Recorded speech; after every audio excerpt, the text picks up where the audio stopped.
Good afternoon, legends. Here we are. We're back with Lockie Smith, Mr. Scoop de Fuego, here from the Discord with his lovely haircut. He reckons he's channeling a little bit of Cam Munster. Welcome, Lock. How you doing?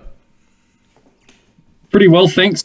Fantasy's over. What a year. It was a hectic one, especially in terms of trades. I guess that's what we're here to look at, how well we traded and where we could have gone better and where we did really well this year with this people squad.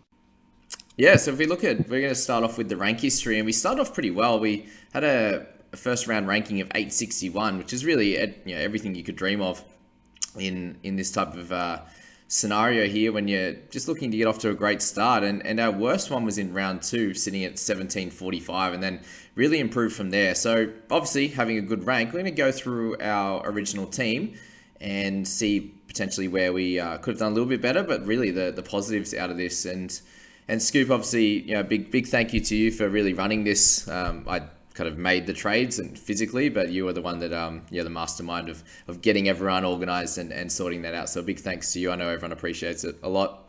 You can take it away with our original team squad there. If you want to talk us through from hooker down in the main team first.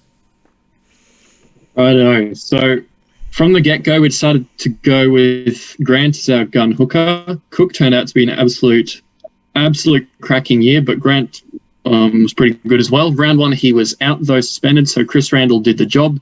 Everybody had Chris Randall with Brayley out. It was a really solid pick.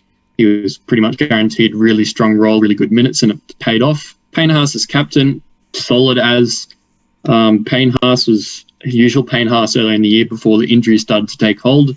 Then we had popular guys like Kurt Mann, Utoikamanu, and Bullimore. Man worked out. The other two kind of fizzled out, especially with Oitukamanu. I did a deep dive a couple of weeks after and found out that his minutes that seemed to be getting big at the end of last year were actually mostly due to injury, which was sad that we didn't pick up on that until late. Arrow was pretty solid. We think we kept him most of the way to Origin, and he kept that 60, 70, 80-minute edge roll at the Rabbitohs and made us a bit of money. Dylan Brown was a little bit pod to start off, went quite well overall, but had a low first week. Ilias, everybody had him. Bit of a dowd week, and, well, Souths had a bit of a rough start to the season, but everybody just about had him. Tungo, absolute, one of the best cash cows this year. He just had an absolute blinder. Come through playing edge, I think, for reserve grade in the juniors, and then got put into the centres. And his tackling ability and his tackle busting ability just showed, and he put some fantastic numbers up at the beginning of the year. A little bit similar with Aitken, except that he's an edge-back rower and he has the centre duel, cracking by, and probably the third best average centre this year behind Burton and Manu, I think. I can't remember where exactly Aitken and Burton ended up, with Burton falling off at the end of the year. Hines was the story of the season, really. He's pretty much dethroned Cleary as the top gun for now, and when we bought him, it was like 600k. It's the dream, pretty much. Critter, he was very underpriced at the beginning of this year. I think he was like 8 points underpriced for some weird reason when they started up the season. 350k, and we knew he could do better than that in an attacking Panthers outfit. Good, solid pick. Pappenhausen, another gun. Reasonably middling week to go from round 1, but at that stage of the year, we knew what we were getting, and Pappenhausen was a good buy. Tuilagi, that takes me back a little bit. So many HIAs and little niggles coming off after 50 minutes just really turned what could have been an amazing cash cow into pretty middling one. Yeah. Lolo just sat there, got 40s, 50s for a while. Walters had a good score to start off, and at a cheap price, that's exactly what we wanted. And then we got to Loop, Schneider, and Nanai, and with Schneider's decent score, we didn't end up putting Nanai in. And Max King, the PPM absolute machine, good start. Adlaya was probably the only one that really didn't do much. Yeah, there you go. So that was, thanks for going through that. A lot of things to talk about there. I suppose we can start up top, and you mentioned the Utoikamanu one with those minutes from the previous year, but I think there was definitely that. I think we knew that part. The biggest thing that I was looking at was just that he had improved and he was being a bit more of that rampaging kind of middle. Did you? Yeah, you were kind of looking at that as well, right? Yeah, well, they signed him from the Eels saying he was pretty much the next big thing, and he looked like he was going to turn into that and be a real gun that this year, and it didn't quite end up going that way. On reflection, like I mentioned in the previous video, I thought that he was probably just a little bit. It was a little bit of a guess. We're basing it off a real small sample size, and just like if he was about that 400k, like rather than that 550 that he was, then 400, 450, then it's a pretty easy bet to have. But I think that middle 500 is just a little bit too expensive in hindsight to go for someone that we had as a little bit of a risk. So he probably was I'd say our worst selection. Would you agree? Apart from him and Violea? I'd say so. I think a lot of people got sucked into the hype around the player and the media around the player. And we thought, well, he looks like he's probably going to go well, and the media is hyping up that he'll go absolutely insane. Let's just go with the crowd and go safe, and the crowd got it wrong on that one. Yeah, I agree. Arrow ended up pretty good. Bullymore, we had some good stats on him, but I suppose we didn't have many stats in the second row position, so maybe that was something that we could have maybe known a little bit. Would you say much about Bullymore?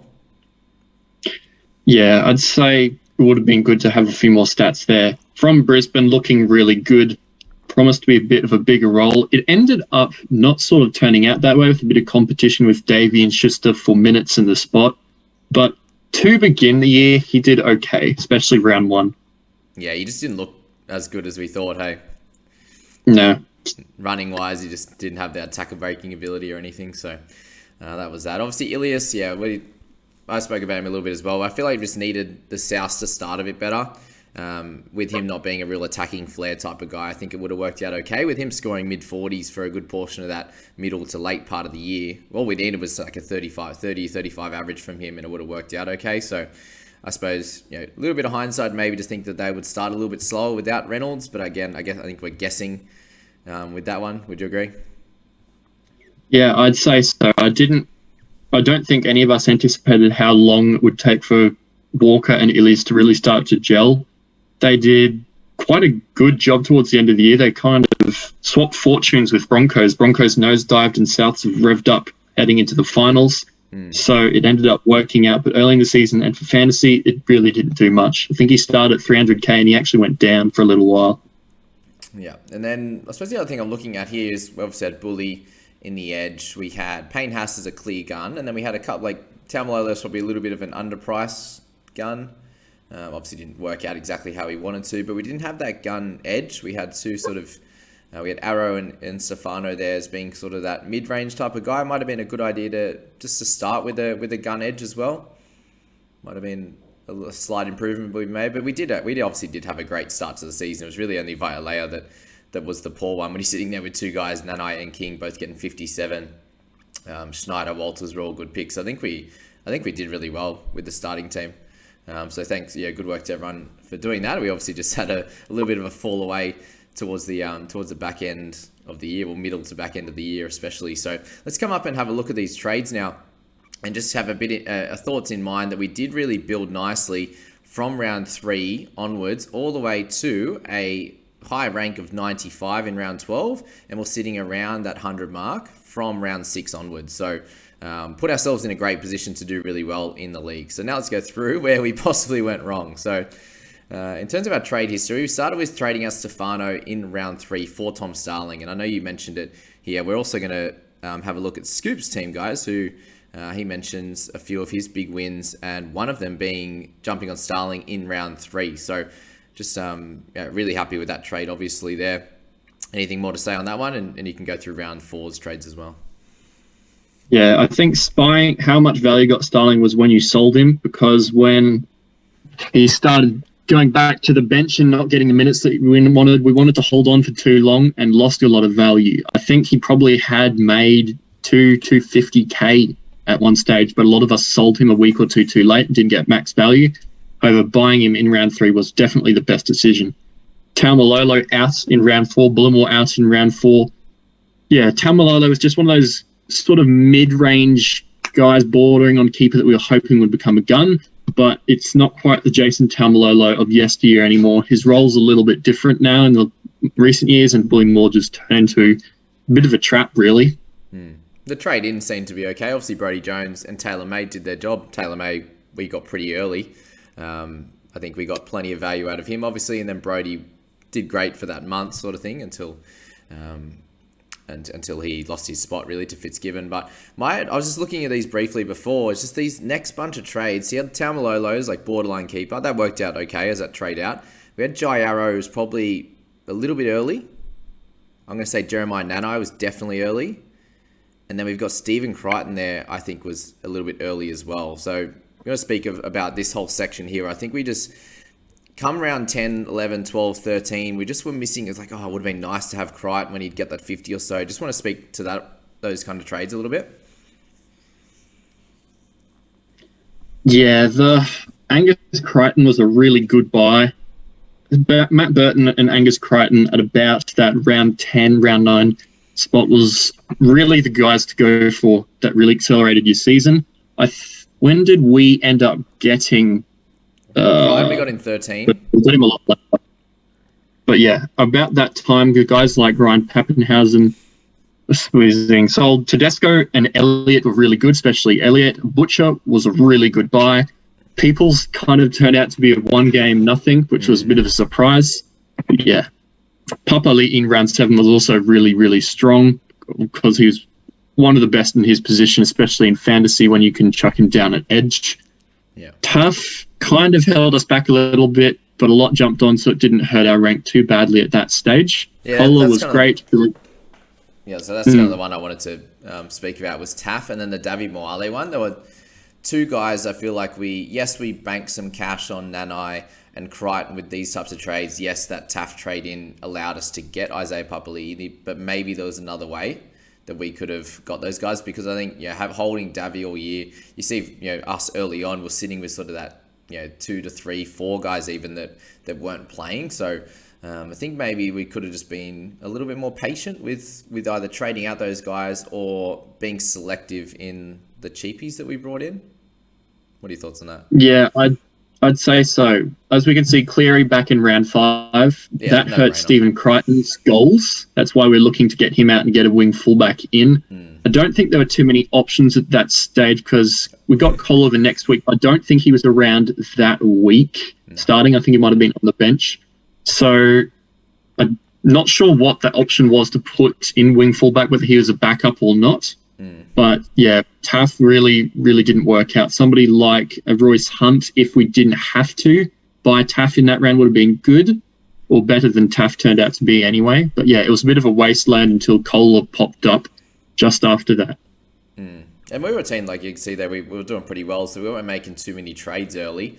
Yeah, I suppose, again, most of it's in hindsight, but we could have used Nanai for a bit longer, Crichton for a bit longer, and potentially found another way to get one of those guys in. Isaiah Papali obviously being super important for us and did a great job, but I suppose there's a bit of give and take, isn't it? Walter's out again, could have held as well, but Kohler bringing in was fine. Then you've got Brodie Jones to Jackson, obviously was one that held us back throughout the year. Brodie Jones trading out, I suppose, just a selection of bringing in Jackson, and it was a bit of a weird price, wasn't it? That's kind of, and we knew that he could get back to gun status, was more the thoughts, right? Yeah, Jackson was one of those guys who we thought he's a plotter. He gets through a lot of tackles, doesn't do much else, and can get you a low 50s average with not much worry. He did that, or promised to do that for a bit. I think we had 3 games in a row where he had a slow start and then got back to good scores, and we thought, yeah, it's just back to normal now. But then he kind of got a lot of 45s for us, just really sort of hurt us in the back half and the mid half of the year when everybody else was bringing in guys like Angus Crichton and guys who are averaging high 50s or things like that. And you're losing 10 points a game on somebody like Jackson then. Then with all the merry-go-round with Faitala Mariner returning, Luke Thompson going in and out of the squad, It just turned into a merry-go-round where nobody was really safe. Max King was probably the best of the bunch, and he still wasn't an out-and-out gun. Yeah, I think that was probably it, the emergence of King. And then obviously TPJ coming over, they didn't lose anyone. They just added 2 more, and I suppose they had to find a way. And obviously Jackson spent a bit of time on the edge. He probably had a similar season scoring-wise to Taumalolo, like promised for a few weeks and then back to sort of average scores and sort of up and down. So yeah, like the merit was there, right? We saw what he scored last year, and he was someone that came into his own in the middle to back end of the year, and he was like a must-have last year. So I feel like a lot of those guys, and that's what I was basing a lot of my decisions on this year, was picking up guys that had awesome years last year when they had fallen in price a bit. Usually that's the best time to jump on, but they just never recovered, did they? You know, the Jerome Hugheses, the Jacksons, Taumalolos, these types of players never really recovered, which was a little bit annoying. But as you said there, round 10, that Pap and Schneider to Tedesco and Elliott, hectic trades. They were awesome. Round 11, so Chris Randall and Va'alea. So we end up moving on from Viliami for Nat Butcher and the People. So yeah, I suppose the People's one again was just like a little bit of a hit and hope, and it was because it was the People's squad. I think that we got a little bit caught up in that. It just had to be done. It just had to be done. Yeah, I agree. We can't really get too angry at that, can we? No, he did get a good score in that week as well. So that was fair. Do you remember much about the Harry Grant round 12 as to what was happening there? Let me just go and look at Harry Grant, because Grant got injured around that time. He got a groin strain, and I can't remember if it was just before that when he was recovering, or he got it just after we brought him in. That would have been. It might have been round before Origin, right? Because he was racing. Yeah, was he racing the clock for Origin? Yes, I think he was. So, what round did we get him in? We started with him. So. Oh yeah. So that turned out to be a pretty good trade, to be honest. Although he did quite well in the last month or the last 6 weeks, he just went to pieces in the middle of the season, really, and Cook took the left him for dead, essentially, because he started getting a lot of 30s, 45s, 50s, as well as those decent scores, whereas Cook was just smashing out 70 after 70. And if you had Cook instead of Grant, you were just leaping and bounding ahead in ranks. So this turned out to be a pretty decent trade. Yeah, that's fair. That worked out fine. But then we kind of just struggled for hookers the rest of the time, didn't we? Because we had Starling there for that little bit. Starling and we got rid of Randall. So it was just Starling. I remember, did we have a week where he didn't play? No, we had a week where he was just off the bench and scored like 20, right? We had no real good hooker score, which hurt us. I think that's why we held Starling too long, because he played round 13. I think he started to really lose cash in 11 or 12, and he just dropped off, and we had to hold him for round 13, and it just wasn't worth it. I think we lost 100k in those 3 or 4 weeks. And because we had the Harry injury. Yeah, that was kind of a tough time for us that way, and then obviously bringing in Reed was not the best decision, as we know now, but... Yeah, so trying to bring in, obviously, round 14 is like we were just going to get that extra round out of Reed in round 17, where we should have just tried to go for Mr. Cookie or Reece Robson was the other play. We all just jumped on Reedy and all the top teams. You saw that top 100, top 200 jumped on Robson, and that worked out better for that period. So Xavier Savage, I think he was a fine pickup for Lockie, Ilias and Taff. It was good to move on from that. We brought in Crichton and Savage, so they were good trades. No issues there. Starling, Tungo out. I think Tungo out then was give or take, didn't really matter if you trade him out there or in like 16. He'd played his 13 match. Ruben Garrick worked out pretty well, for example. Yeah, Garrick, until Manly started falling to pieces, was actually really, really good. Yeah. He was pretty much matching the top guys in the wing fullback position for a good 6 to 8 weeks until the Manly just fell over after the Jersey debacle. So, the Tungo one was pretty, as you said, pretty much didn't matter which way you went, because a lot of people had Penasini, Kohler, and him all at once, and so it was just pick which one you wanted to get rid of. Yeah. And that was pretty much it. And yeah, as you said at the start of the show, he was someone that absolutely dominated that first 4 to 6 weeks, right? And then you could tell like the average from them was about 30. You know, he was still propping that real 50, 60 average at the start was propping him up. So was kind of going, we can get back to that, and then just never really did, which is fair enough. All right, Payne Haas out in 15. Was that we ended up trading him out early enough, or was that a little bit?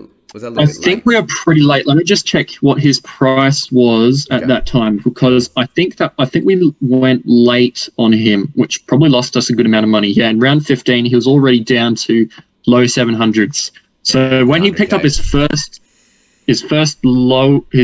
injury, essentially, when he was like 900k in round 8, I know a couple of smart people actually jumped off then, and far out. That's a lot of money saved when he just kind of put a lot of 40s and 50s and the odd 20 up since then.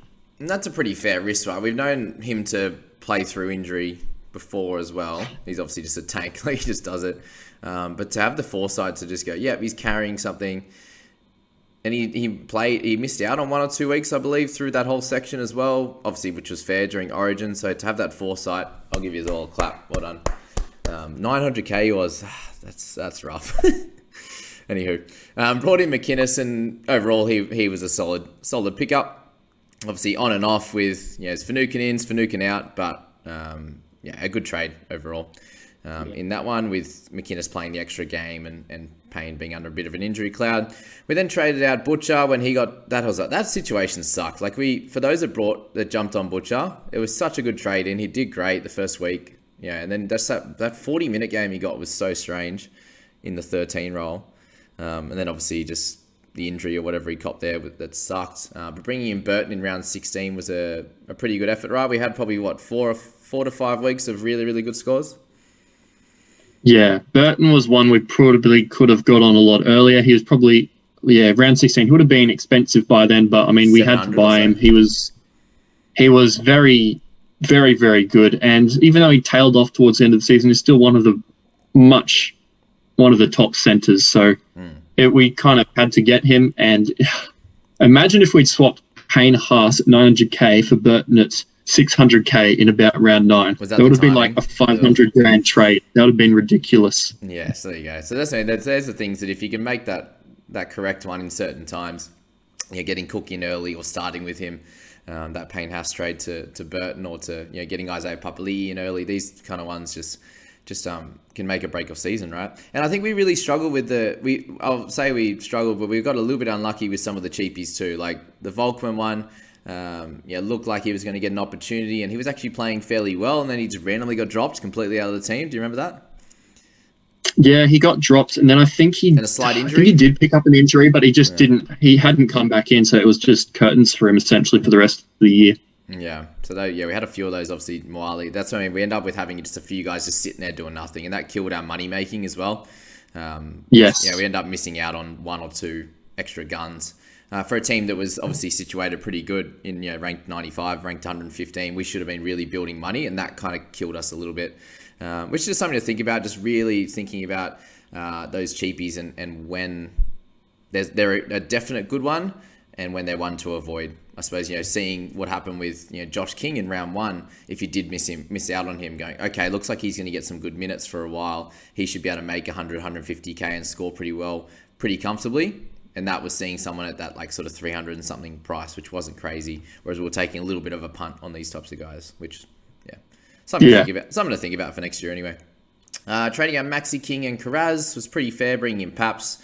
Obviously didn't work out great for us, that one, because that was the Joe O. That was the Joe O trade, wasn't it? It was Paps or Joe O. Yeah, that was the one. Do we go Offerhand Gappy or Latrell or Joe O? And we went the wrong one, essentially, straight out, injured, and 50k cheaper. So bit of an unfortunate situation. 1 vote, I believe, too. And I think by the time I'd already made the video, it ended up being even, or by the time I think everyone was like, oh, look, it's even. Or well, it wasn't when I did the video. So, but yeah, obviously a pretty tough one, because Offengawa ended up having a terrific season. Amazing.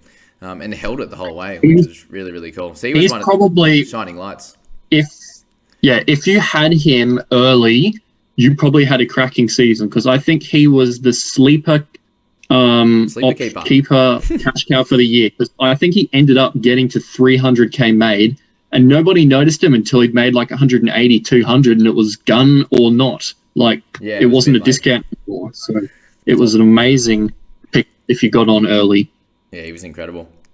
All right, round 18. So trading out Reed for Cook was obviously a godsend. Well done.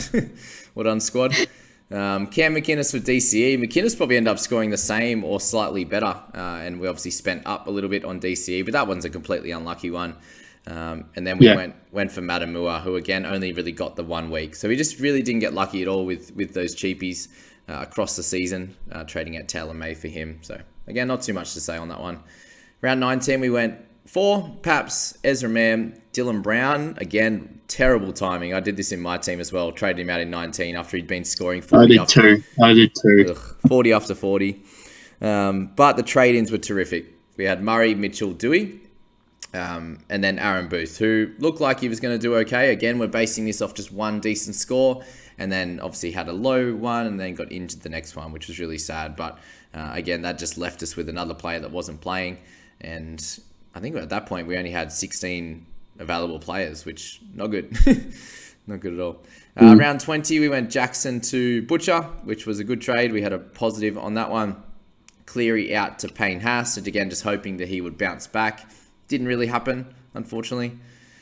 Boost to Josh Curran at his cheaper price. Had a good first round, but again, a weird one. He ended up playing off the bench that week and got like 37 minutes, but thankfully he got 50-odd points.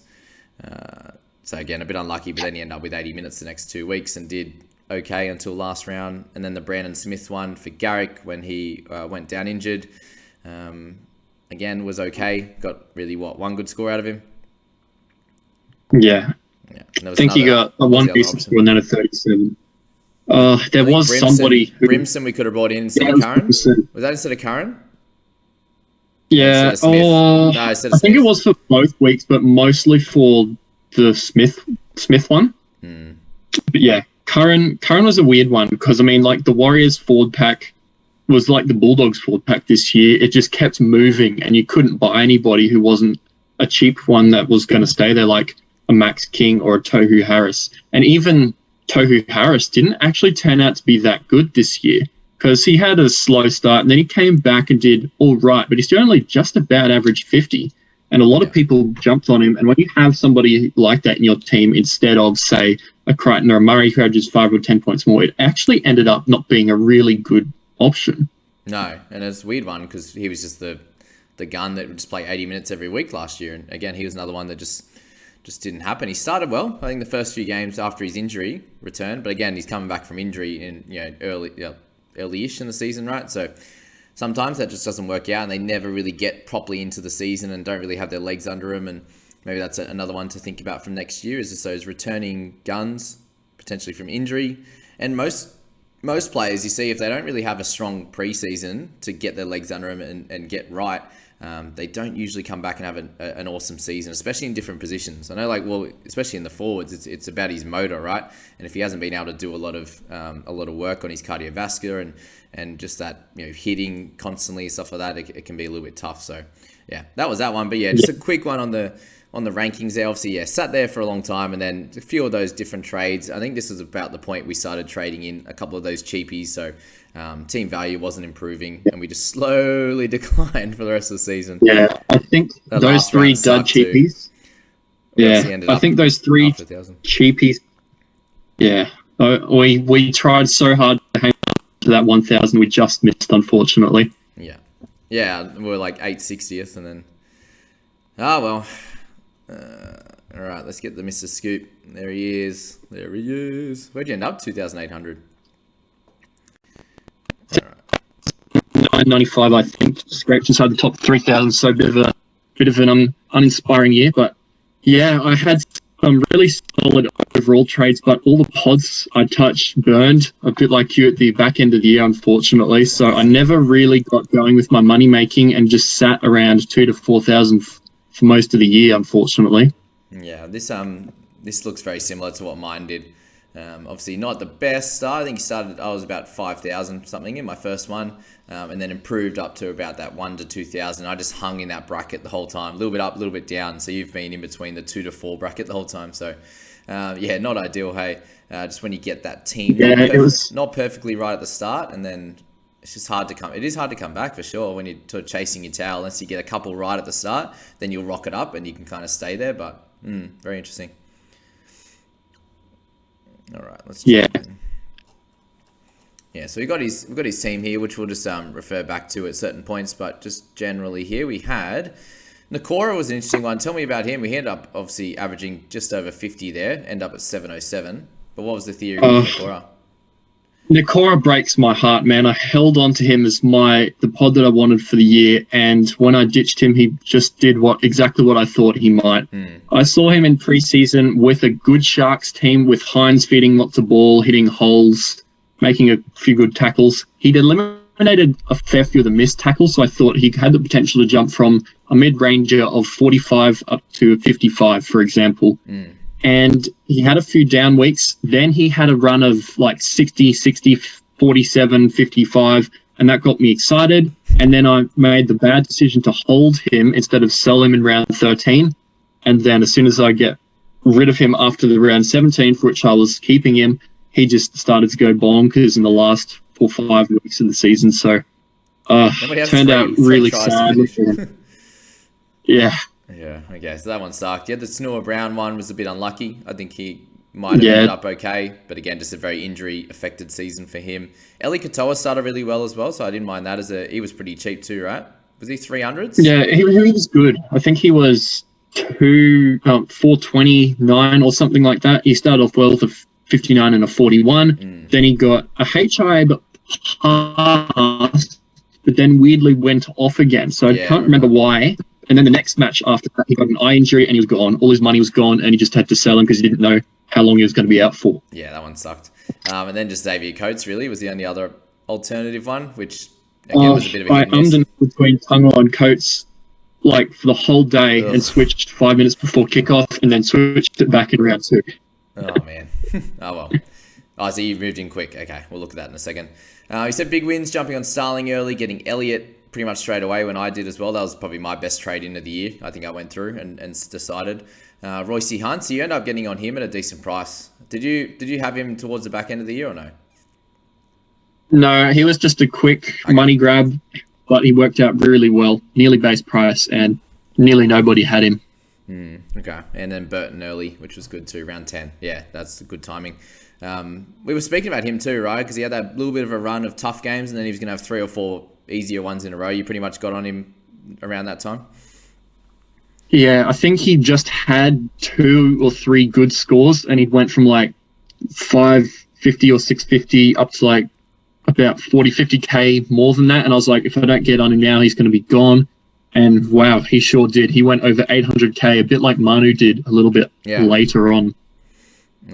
Okay, a few blunders. TPJ in round 6, getting him early as a round 13 gun. See, that's an interesting one, isn't it? On a player that's a bit up and down, which is obviously what you've worked out here, is who knows what his scoring's going to be like. And then he got all the way to round 12 and gets injured for 12 and 13 anyway. So I suppose just wait a little bit. If you're thinking just for round 13, then selecting guys that are clearly going to be 80-minute guys or a gun in their team the whole year, you can pick them up early.